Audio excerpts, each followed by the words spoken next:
ગુજરાતમાં ભારે વરસાદ હોવાના કારણે વલસાડ, નવસારી, સુરત જિલ્લો, તાપી જિલ્લાના અમુક તાલુકાઓ, આ તમામ વિસ્તારોમાં ઘણા બધા ગામડાઓમાં ખૂબ મોટા પાયે પાણી ભરાયા.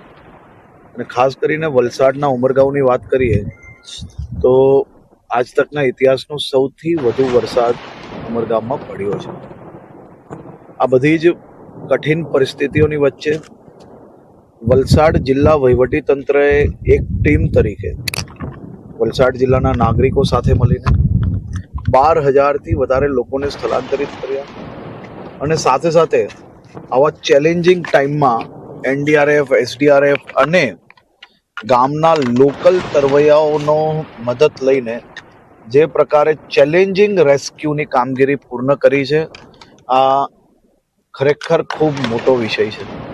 આજે વહેલી સવારે બસમાં જતા તમામ યાત્રીઓને બચાવવા અને ખાસ કરીને વહીવટીતંત્ર અને લોકલ પીઆઈ જેમને દોરડાથી ટાવર જોડે બસને બાંધીને રિસ્ક લઈને આ વહેનમાં જે એકદમ એમ કહેવાય કે તોફાની પાણીની વચ્ચે જઈને બી લોકોને બચાવવાની કામગીરી કરી. એનડીઆરએફની ટીમ હોય, એસડીઆરએફની ટીમ હોય, બધા જ લોકોએ છેલ્લા 2 દિવસથી ખૂબ સ્ટ્રેસ લીધો છે.